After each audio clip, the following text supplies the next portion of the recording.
Buenas tardes. Estamos hoy enfrente aquí del volcán de San Salvador, miren. Aquí por el Tustepeque, por el Cerro del Carmen, lugares de muchos combates por los camaradas de la FPL, ¿va? Vinieron a pelear con todo en la ofensiva. Bueno, hoy les voy a hablar, camaradas, porque me han pedido que les hable cómo estaba compuesto un campamento guerrillero, cómo era la vida de los campamentos guerrilleros, ¿verdad? Ahora se las explico, es bastante larga, ni creo que termine hoy, ¿verdad? Bueno, yo conocí los campamentos de Chalate, allá por el Pepeto, Sicahuite. Estuve por allá, por esos lugares. Conocí los Cotes Redondos, las vueltas del Jícaro.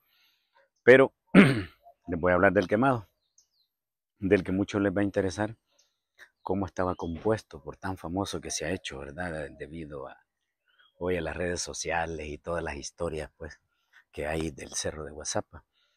Bueno, les voy a hablar del quemado, cómo estaba compuesto el quemado. En el Cerro de Guazapa habían como varios campamentos, pero había uno que era principal, el quemado, ¿verdad? El quemado se componía, yo tengo mucho más historia que les puedo hablar del quemado, cómo venía. El quemado estaba compuesto por un puesto de mando en el centro de esa pila que han visto en otros videos. Ahí estaba la cocina y la logística. La cocina entraba junta en la logística. Luego abajito estaba el puesto de mando, ¿verdad? Abajito estaba el puesto de mando. Luego, arribita, quiero ver, al nororiente estaba el puesto de mando. Más al norte estaba el campamento que se llamaba la Logística Nueva, donde estaba una columna.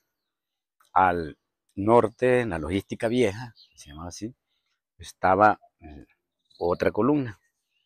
Y como les decía, al occidente, subiendo para la parte de los Lirios, estaba el campamento de la FES, ¿verdad? Ya les expliqué que el puesto de mando estaba en el centro. Al sur estaba otra columna, ¿verdad? Que cubría, que cubría la parte sur, ¿verdad? Entonces, luego, un poquito pegado a la FES, pegado a la FES estaba el hospital, en una alturita, ¿verdad? Este, en todos esos lugares, de todos los lugares salía unidades para ir a cubrir, ¿verdad? Por ejemplo, de las columnas salía una unidad que se adelantaba, por decirles, 200 metros, adelante donde estaba el campamento de la columna. Les hablo del oriente. La del norte se adelantaba 200 metros a cubrir una posición. La fe se adelantaba, se subía arriba a un lugar que le llamaban el campamento de Juancito, donde se cubría una posición de la FES, en ese lugar. Entonces, por decirle, la columna que estaba en el níspero, que era la del cero, ahí le puedo hablar, ahí era la del cero, ellos se adelantaban 200 metros también a cubrir con una unidad. Entonces, al final, el puesto de mando estaba en el centro del quemado y de ahí estaba protegido por todas las unidades, ¿verdad? Alrededor, todas las unidades alrededor, ¿verdad? Entonces, por eso es aquello de que llegar al quemado no era tan fácil, pues había que empezar a pelear desde mucho antes para llegar, ¿verdad? Había veces que por la parte sur había que empezar a pelear desde la Cruz, así iban los combates. Y así era la vida. Cuando empezaban a haber combates en la Cruz, ya todo el mundo se ponía, no crean que allá en el quemado todo el mundo se ponía listo, no. Todo eso estaba basado con las unidades adelantadas, porque habían de observación, las que les digo que estaban a 200 metros de los campamentos de cada unidad, ¿verdad? El campamento central era el quemado, donde estaba el puesto de mando, logística, talleres y todo, donde se distribuía todo. Por decirles algo, cuando se iba a hacer una operación y le llamaban por radio a la columna que estaba en el sur, necesito 10 10 efectivos de tu columna porque necesito 10 para operar. Entonces a veces venía solo con el equipo, con el fusil, con su munición, ¿va?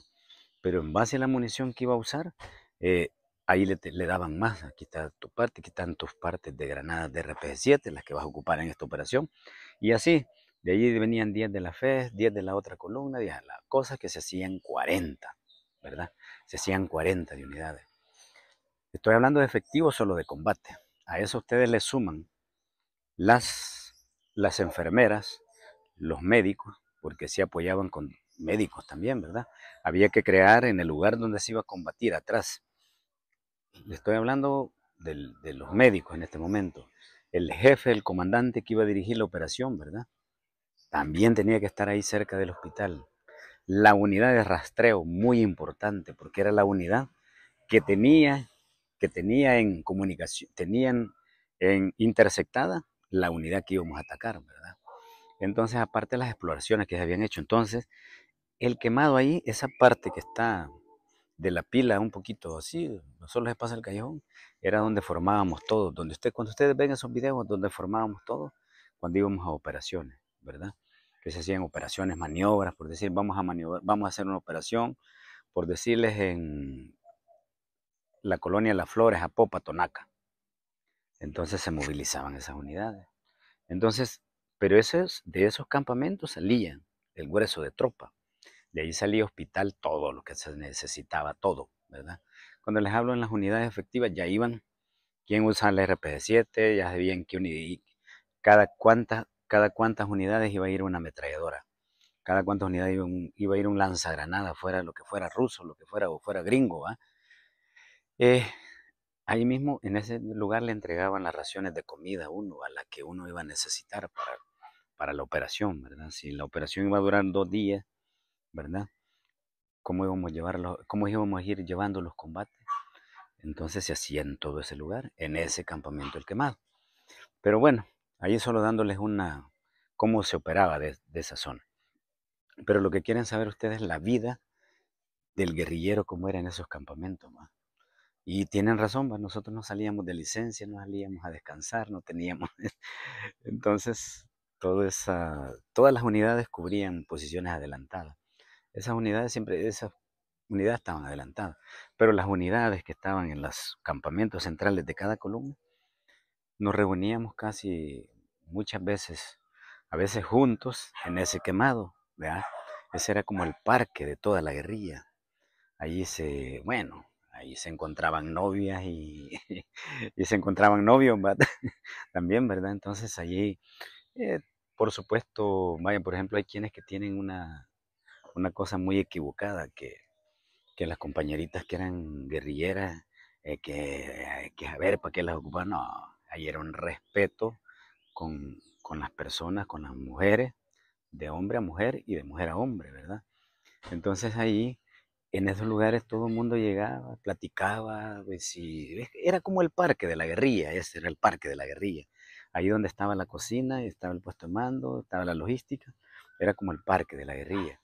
En ese lugar se concentraba todo el mundo el que podía, el que no estaba en posiciones, ¿verdad? Esperando al enemigo. Por supuesto, todas estas unidades que estaban bastante avanzadas, las que les hablo de las unidades avanzadas, después de los campamentos de cada columna, eh, todas esas unidades tenían, luego en la noche uno se replegaba, ¿verdad?, al campamento a descansar, pero en ese campamento, en ese lugar que estaba de avanzada, se, se minaba antes de retrocederse uno. Si por si el enemigo intentaba entrar, no podía, pues, ¿verdad? Entonces, eh, ahí se hacía, ahí era una vida ¿cómo decirle? Como la vida del campo, de todo. Ahí uno platicaba y contaba experiencias y contaba chistes, todo. Entonces ahí se encontraba todo. Aparte, ahí se llegaba a bañar medio mundo, ¿verdad? Ahí se llegaba a bañar medio mundo. Esto no se lo voy a terminar de contar este rato, ¿verdad? Pero ahí se llega, buenas tardes, ahí se llegaba a bañar todo el mundo. Y les digo, mientras unos estaban esperando para bañarse, ¿verdad? Había un horario para bañarse. Estaba esperando que se desocupara, pues, porque era un chorro de compañeros y compañeras bañándose. Pero por supuesto, les digo, con respeto a todo con respeto. Nunca se anduvo haciendo prostitución en la guerra, ¿va? Muchos hablan de eso, ¿va? Hoy para hablan los ignorantes, ¿va? Los que no se quieren modernizar, los que no le quieren dar vuelta al cassette. Pero les digo, la vida no se acostumbraba. Y les digo también que existía, había como cada quien tenía su novia, ¿va? Si alguien tenía una novia que estaba en el hospital, pedía permiso para ir a ver a su novia al hospital, si la novia de uno de la fe estaba en una columna, pedía permiso para ir a ver a la novia a la columna, pues, y así era esa vida, a platicar, pues, a compartir un poquito, pues, a tomarse un cafecito, en que el café se hacía ahí con todo, ¿verdad? Luego cada quien era así, o tenía una novia en el puesto de mando, tenía una novia en la logística, todo eso era así. Ya tipo, ¿qué? 7 de la noche iba regresando cada quien a su campamento, pues después de haber estado platicando con su novia, compartiendo, ¿va? Entonces, así era la vida, ¿verdad? Así era la vida guerrillera, ¿verdad? En los campamentos. Eh, como les dije, en ese iban cada día iban tres de cada columna, tres de la FES, tres de todas, depende de las unidades, del puesto de mando. Y ahí se iban a moler, porque se molía varias cumbadas de maíz, ¿va? ¿Qué les puedo decir yo? Quizás 100 cumbadas de maíz, ¿verdad? Porque creo que de cada cumbada de maíz sacaban 6 raciones, que eran de 2 tortillas cada uno, unas tortillas de este tamaño. Y por decirles, entre ese grupo se turnaban los que iban a moler, que iban de cada unidad, y por decirles iban tres, uno se quedaba moliendo y los otros buscaban leña. Y así era de todas las unidades para tener leña siempre, para poder cocinar, hacer las tortillitas, hacer los frijoles fritos. Cuando nos daban frijoles fritos, molidos con esos molinos cascarudos, pero sacaban de apuro. Ahí en esos lugares, por ejemplo, yo ahí aprendí y se sentían ricos comer macarrones, ¿verdad?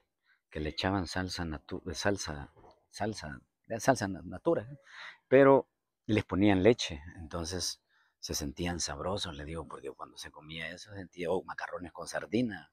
Claro, hoy si le ofrece a la gente eso, uy, de sequiva, pero antes en esos lugares se sentía sabrosa la comida, ¿verdad? Era casi raro, se comía pollo, por decirles así, pero para los tiempos así como fin de año, ¿va? Que venían, si no habían operativos, ¿va? Porque pues, siempre para fin de año habían operativos. A veces yo les digo, por ejemplo, no sé si la del 90, después del 89, de la ofensiva, 90 lo pasamos en pleno combate, el 24. Entonces, así era la vida de esos campamentos. Por supuesto, les digo, falta más, porque o sea, yo les cuento cómo estaba organizado, cómo va. Ahí estaban los heridos como les digo, los heridos leves en el hospital, ¿va? Los que no podían caminar algunos, que eran los brazos, a veces en la pierna, pero patojeando caminaba uno con un bordón, va.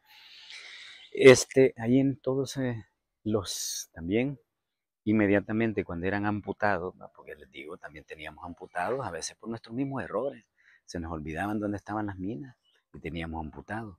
Cuando eran ese tipo de amputados había que sacarlos a casas de seguridad en la ciudad, ¿va? Porque teníamos casas de seguridad, entonces donde habían familias que nos cuidaban a los heridos, ¿va? Llegaba un médico que nos colaboraba a curar, a curar a esos heridos, pues que estaban amputados, mientras se hacía el trámite para sacarlos del país, ¿va? Que no era fácil. Entonces, la vida de los campamentos más o menos, les digo, funcionaba así. Por ejemplo, en esa logística, les digo, vaya, por ejemplo, en la logística de alimentación, ahí estaba lo que era alimentación, frijoles, arroz, aceite, lo que se necesitaba básicamente. Eh, También ahí en esa misma logística estaba una, estaba otros logísticos que eran de armas. Ese logístico de armas era el que le entregaba a uno, por decirle, le hacían una nota, voy a necesitar 5.000 cartuchos, va, por decirles de acá 47. Entonces uno tenía que llevar esa nota en lapicero, pues tenía que llevársela al logístico. Si uno no la llevaba, firmada por el comandante que autorizaba, porque también había un comandante de frente, ¿va? El comandante de frente era el que se encargaba de que no faltara la comida, ¿va? De ahí estaba el comandante de operaciones, ¿va? Estaba el comandante que era el enlace con la comandancia, ¿va? También, ¿va? Porque ahí estaban los radios de 40 metros. En, en, el, en el comandante de operaciones se operaban los radios que le llamaban de 2 metros. Son los radios que están en directa comunicación con las unidades que están en combate. Que todas estas comunicaciones de las unidades que están en combate caen sobre ese radio donde está el comandante que está dirigiendo operaciones, ¿verdad? Desde el quemado, por decirle, estoy hablando del quemado. Eso así funcionaba. Este, a veces también, no es que a veces, aparte estaba el puesto de rastreo, ¿verdad? Que podríamos decir que tenía intersectada la unidad que estaba combatiendo, todas las unidades que estaban combatiendo del ejército, todos esos indicativos que usaba el ejército. Ahí los tenían. Y esa unidad estaba pasando, esa unidad también de rastreo pasaba toda esa información al comandante que estaba dirigiendo la operación, por qué lado estaban dirigiendo las patrullas del ejército y por qué lado estaban las unidades guerrilleras. Entonces, todo eso era básico. Ese comandante de operación tenía presión, pues, ¿verdad? Y al mismo tiempo que recibía información del teatro de operaciones, de la línea de fuego, como llamamos, también dirigía, pasaba información de la que le pasaba el equipo de rastreo para las unidades que estaban en combate. Entonces, les digo, más o menos ahí les he dado un bosquejo de cómo era el quemado, ¿verdad? Luego vamos a hablar del quemado, hay mucho que hablar, mucho, ¿verdad? Eh, este, por decirles en todo, la vida era como normal, ¿va? Para la guerrilla no era problema que el ejército estuviera en La Cruz, que estuviera en Santinés, que estuviera, por decirles, en Piedra Labrada. No, nosotros teníamos control. En Montepeque, nosotros en la noche bajábamos porque pedían, por decirles, 5 de cada unidad. ¿Va? Que necesito 5 de la columna que está al sur, necesito 5 de la columna que está al norte, la que está al oriente, la que está al occidente, necesito 5 de la FES, necesito 5 del puesto de mando, necesito 5 de talleres, y así se armaban las resecciones, se llamaban eso. ¿Para qué? Para ir en busca de la alimentación, del maíz, los frijoles, el arroz, ¿verdad? Los macarrones, bueno, el aceite, todo eso, el azúcar que era básico, el café, los cigarros, ¿verdad? En ese tiempo yo fumaba mucho también, entonces le daban sus cigarritos a uno también, ¿verdad? El azúcar que no debía faltar, la leche también, ¿verdad? De vez en cuando había como suficiente leche, ¿verdad? Cada quien le daban una libra por unidad, por cada persona. Entonces el azúcar lo mismo, ¿va? Tener 2 libras de azúcar en guerra era tener pisto, tener un paquete de cigarros Delta era tener pisto. Ya no sacan esa marca. Pero así era la vida de los campamentos guerrilleros y, y como se les digo, así fue de organizado. Hay muchos no se creen, ¿va? Y dicen, pucha, en esos montes tener una organización no era fácil, ¿verdad? Y, y así fuimos siendo organizados. Y habían veces, por decirles, vaya, de esas mujeres héroes de la cocina, que no habla casi nadie del hospital, a veces en la noche operando heridos, pues que tenían heridos que venían baleados del estómago, que había que abrirles, sacarles todos los de adentro uno, ¿verdad? Sacarlo y volverlo a meter, remendar la tripa donde le había cruzado la bala y volverlo a meter. Eso era así.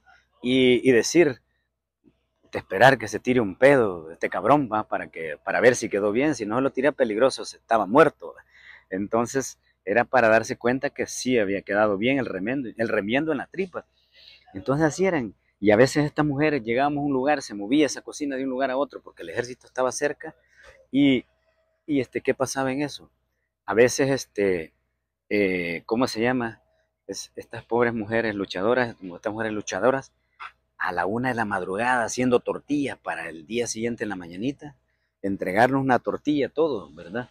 Así es que así era la vida en eso, y a veces ya a las 7 de la mañana que uno estaba en las líneas de fuego combatiendo, ya le llegaba aquella tortilla a uno, dura, pero lo sacaba de apuro a uno, pues eh, le ayudaba, a veces había que bajarla con agua, ¿va? Porque la habían hecho a la 1 de la madrugada y no crean que era era una tortilla bien finita, ¿va? No, era molido con esos molinos de mano, ¿verdad?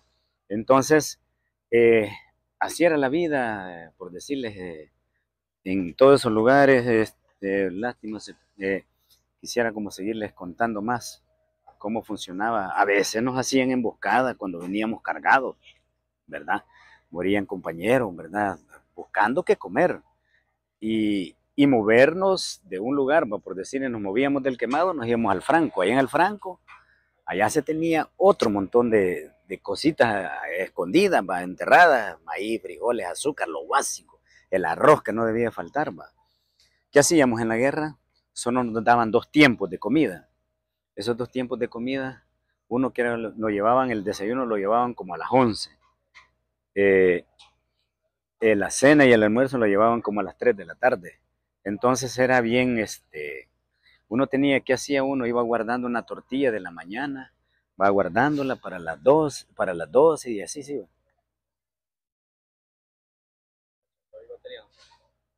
Ya no hay. Sigue. Y este hijo de puta no estará afectando un verbo de oírlo.